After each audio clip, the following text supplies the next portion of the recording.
I hope and pray that you all had a fantastic Easter celebrating the resurrected Christ with your families in your homes this past Sunday. If you missed our Easter message called Shelter, a message of hope, I'd encourage you to look back on our website, ramseycreek.org, or you can find it on YouTube, that sort of thing, and be encouraged by that. There are a few things that I want to make you aware of today as we move forward. The first thing is look out for the next part of Jason Hamilton's article, A Right Perspective.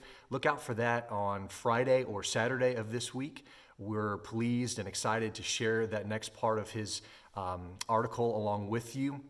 A few other things. This one we're really excited about as well. In just a couple of weeks, our ladies are going to be starting a 10-week Bible study. And this is the first few chapters in the book of Genesis. It's called God of Creation by Jen Wilkin.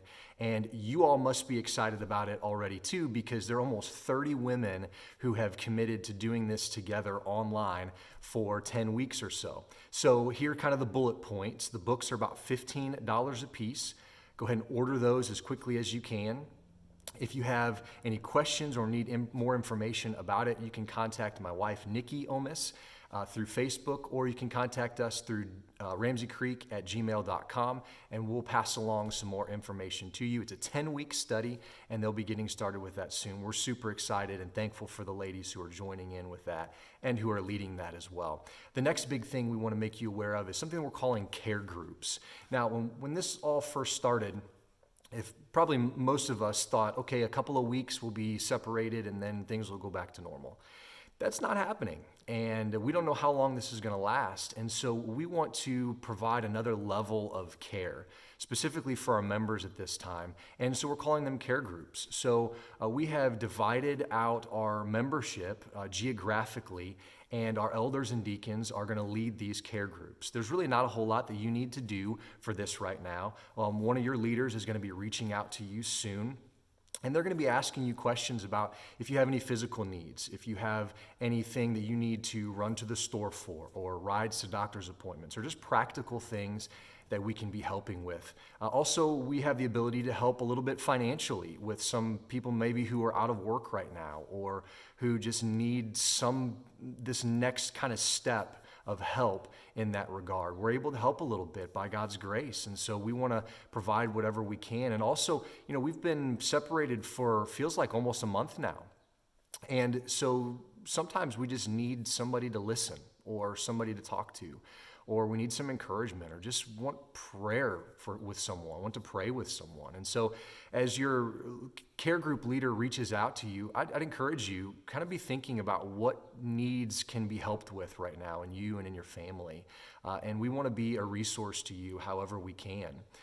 So those are our care groups, and like I said, someone will be reaching out to you in the next couple of weeks about how to move forward with those sorts of things. The last thing that I want to mention, and I'm excited about this, is our other pastor, Jason, is going to be preaching this Sunday. He's going to be recording his sermon, and we'll be uploading that, and so you all can see it on Sunday morning and worship together around that. And if you've been keeping up with our Ecclesiastes studies, you know that we are basically at the beginning of chapter 2. We've worked through the first chapter with an intro for 3 weeks or so before our Easter sermon, and those are available. You can find the study guides at our website at ramseycreek.org if you need to catch up with them at all. But Jason's going to be focusing on chapter 2, verses 1 through 11, and the author reveals this deep desire for meaning and for purpose. And so he wants to feel something, right? He wants to accomplish something. He wants to be known for something, and he wants to be someone. But he puts his focus on the wrong things and in the wrong areas, and then he writes down how it made him feel and what effect that pursuit had on him. I can't help but feel like so many of us are right there with him right now. We want to feel something new. We want to do something, and we want to be someone, and we want our lives to count, but they can become so dominated by these pursuits that we end up forgetting who we really are. We end up forgetting what our real purpose in this life is, and we end up being defined by these pursuits in our lives. We get lost in the monotony and in the ebb and flow of everyday life. So many sources are telling us not to deny ourselves anything, not to repress any desire, because when we repress those desires, that's what really leads to depression or anxiety or can be dangerous for us. So we chase after things that in the end, they don't really satisfy us. And this is what the author is explaining when he says that these things are like chasing the wind.